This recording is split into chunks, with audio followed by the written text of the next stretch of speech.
Hello, everybody. This is Sree from BizBuzz, What Matters the Most in Your Business, sponsored by My Work Belt. My Work Belt is a all-in-one software, particularly catering to service-based small businesses. If you get a chance, please check it out on myworkbelt.com.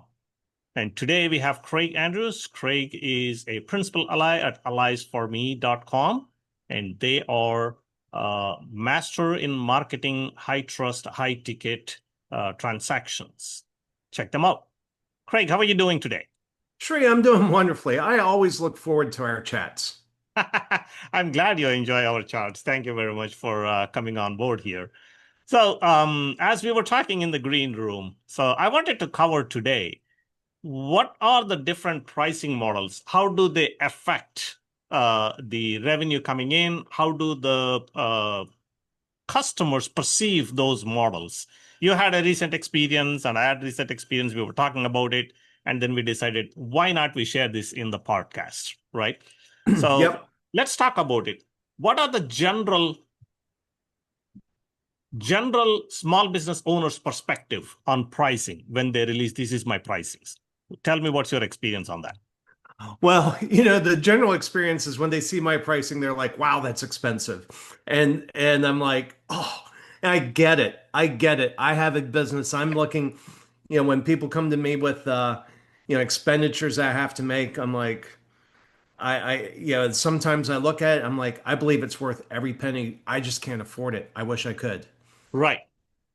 But the thing. I made a decision a couple of years ago when I first saw the economy turning downward. Yeah. It was right after we were coming out of all that inflation. And and I'll tell you what did it was I had a client signed at a pretty high level. And at some point, they just got tired of paying them amount every single month. Yeah. And I thought, well, what I could do was reduce the monthly retainer and have a bigger upfront fee because what we do takes time, it's Mhm. hard, it's valuable, and it's expensive. And That is just generally the case for any small business owners. I mean, any service-based business, the professional service is expensive. yeah. Low labor is expensive. Well, and we can do something that very, very few marketing agencies out there can do. And Yeah. that is we can go into a commoditized or crowded field and have somebody stand out amongst the noise and build emotional bonds between them and their prospects. I That's understand. hard. That's Yes. hard. And there's not many people that can do it. And so we want to be paid for that. But the decision I made was let me increase the retainers so they just have a kind of a big expensive pill at the beginning Uh-huh. and but a lower monthly. Yeah. And I something went off, because when I look at my numbers, because like any good business, I run my business by my numbers, and I saw a closing rate change, the back end closing rate change, and I've been diagnosing it. And I finally talked to a fractional CFO that's in my networking group. I said, "Hey, what's your take?" And he said, "Your upfront cost is too high." He said, "Most Mhm. most small businesses can't afford that. When you get beyond like 20 million, Yeah. different story. But if you're looking at somebody between 5 and 20 million, they're going to look at that and they're going to say, no, that's just too high of a one-time cost. I can't do it." Right. So it is important for us to look at any small business owner, what is their pricing model? And how do you suggest that the business owner know if their pricing model is correct for the market? That's a great question. One, you should get paid for what you do. There And is no so, question about that. Otherwise, you will go out of business. You can't even serve the customers. So, if you see, first of all, we have to recognize the fact that if we wanted to underprice ourselves, we will go out of business and we won't be there to help our customers. If we are a sincere of helping our customers, we need to make sure we are alive and stay in the business profitable so we can continue helping our customers. Am I wrong? oh no, absolutely. Absolutely. And so it's kind of like when you're on an airplane, they tell you, If the masks drop, the oxygen masks drop, put your mask on before you put it on for Course. your kids, Yes. because you're no good to your kids If you if don't, you're if you dead. die.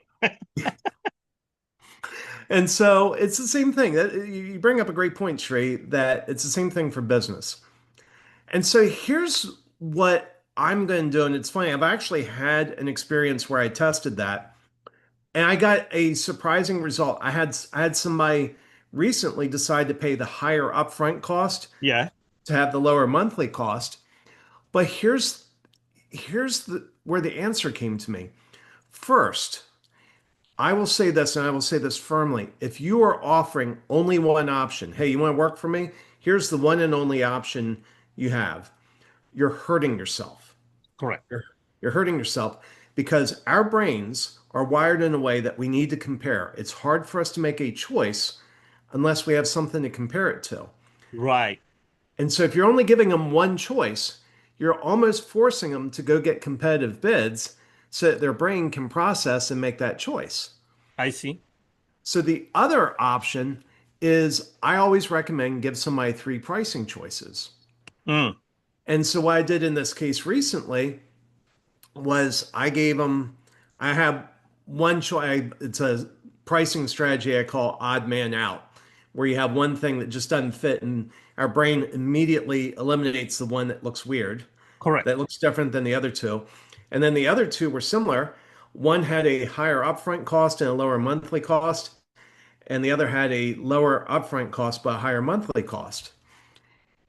And so what that does for your prospect is it preserves their autonomy. You don't want to take Uh-huh. away somebody's autonomy. You want to give them the ability to make a choice. And Absolutely. and you don't want them to choose between you and someone else. So you want to give them choice with Sree version A or a choice with Sree version B. And that's where you Opposed can to choice test. between Sree and Craig. Right, exactly. Well, no, you should always choose Craig. That's in my, but That's for the, marketing. yeah.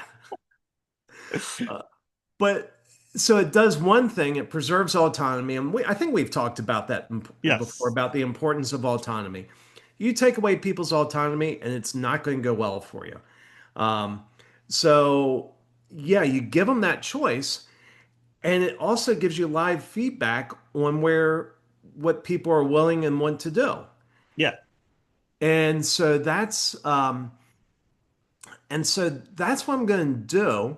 And the answer is, I'm going to do more like that, and but give people different options. And the advice that this fractional CFO that I was talking about in my networking group, when he looked at it, he's like, Craig, if you were pitching to one of my clients, I Yeah. wouldn't advise that they pay the high upfront cost. Right. And so that's a voice that's in hopefully in every room of every client that I'm working with is they have that CFO that I probably won't meet. Correct.